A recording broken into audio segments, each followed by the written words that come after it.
अगर आपने 30 के बाद इन्वेस्टिंग शुरू की है या करने की सोच रहे हैं तो रुक जाइए। ये कुछ मिनट आपके लिए बहुत बहुत ज़रूरी होने वाले हैं, क्योंकि हम बात करने वाले हैं उन 3 आम गलतियों की जो देर से शुरुआत करने वाले अक्सर कर बैठते हैं और जिनका असर सीधा उनके फ्यूचर पर पड़ता है। हाँ, मुझे पता है। कई बार लगता है कि यार 2-4 साल लेट हो गए तो क्या हो गया, क्या ही फर्क पड़ जाएगा। लेकिन सच बताऊं, जब बात वेल्थ बनाने की होती है ना, तो समय ही आपका सबसे बड़ा दोस्त या दुश्मन बन सकता है। आपको शायद यकीन ना हो, लेकिन कुछ सालों की देरी का असर जबरदस्त हो सकता है। तो चलिए अब बातों से आगे बढ़ते हैं और सीधे मुद्दे पर आते हैं। इन्वेस्टिंग में ना देरी की एक कीमत होती है। इसे कहते हैं कॉस्ट ऑफ डिले। और इसे हम शब्दों से नहीं बल्कि सीधे सीधे नंबरों से समझेंगे। जो आप देखेंगे वो शायद आपको चौंका देगा। आप जरा इन नंबर्स पर ध्यान दीजिए। ये वाकई में आंखें खोल देने वाले हैं। ये है कंपाउंडिंग की असली ताकत। सोचिए, एक इंसान 30 की उम्र में 15,000 रुपए की मंथली एसआईपी शुरू करता है। 60 की उम्र तक वो करीब करीब 5.2 करोड़ रुपए बना लेता है। बहुत बढ़िया। लेकिन अगर वही इंसान सिर्फ 5 साल लेट हो जाए, मतलब 35 की उम्र में शुरू करे, तो उसका कॉर्पस घटकर सिर्फ 2.8 करोड़ रह जाता है। ये सीधा 2.4 करोड़ का नुकसान है। सिर्फ 5 साल की देरी की कीमत है 2.4 करोड़ रुपए। इससे एक बात तो साफ है, इन्वेस्टिंग में समय पैसे से कई गुना ज्यादा कीमती है। और जानते हैं, जब लोगों को यह एहसास होता है कि अरे टाइम तो निकल गया, तो वो घबरा जाते हैं। और इसी घबराहट में वो कुछ ऐसी गलतियां कर बैठते हैं जो उन्हें और पीछे धकेल देती हैं। तो चलिए एक एक करके उन 3 बड़ी गलतियों को समझते हैं जिनसे हमें हर हाल में बचना है। सबसे पहली और सबसे खतरनाक गलती, जल्दी अमीर बनने की कोशिश। दिमाग पर एक प्रेशर होता है कि जो टाइम निकल गया उसे फटाफट कवर करना है, और इसी चक्कर में लोग high risk schemes, double your money वाले प्लान्स के पीछे भागते हैं। लेकिन एक बात गार्ड बांध लीजिए, इन्वेस्टिंग एक मैराथन है, कोई 100 मीटर की स्प्रिंट नहीं। रातों रात अमीर बनो वाली स्कीम्स अक्सर आपको रातों रात गरीब बनाकर गायब हो जाती हैं। अच्छा, अब आते हैं दूसरी बड़ी गलती पर, और वो है अपनी फाइनेंशियल बुनियाद को ही नजरअंदाज कर देना।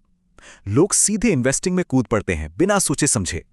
ये बिल्कुल वैसा ही है जैसे बिना नींव खोदे एक बड़ी सी बिल्डिंग बनाने की कोशिश करना। गिरेगी ही गिरेगी।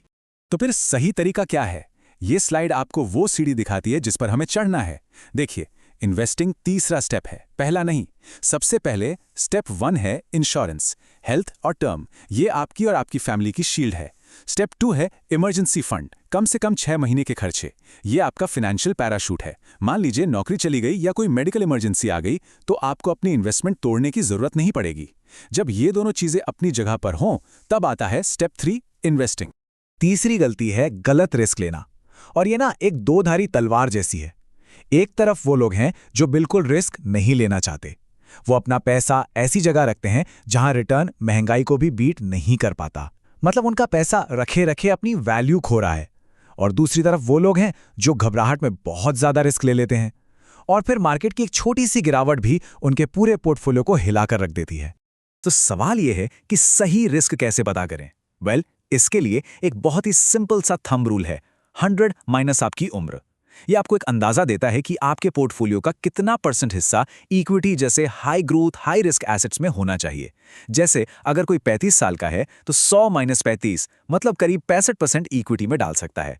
और जैसे जैसे उम्र बढ़ेगी ये परसेंटेज कम होता जाएगा। हाँ, ये कोई पत्थर की लकीर नहीं है, लेकिन एक बेहतरीन स्टार्टिंग पॉइंट जरूर है। ठीक है, तो गलतियों की बात तो बहुत हो गई। अब आते हैं सोल्यूशन पर।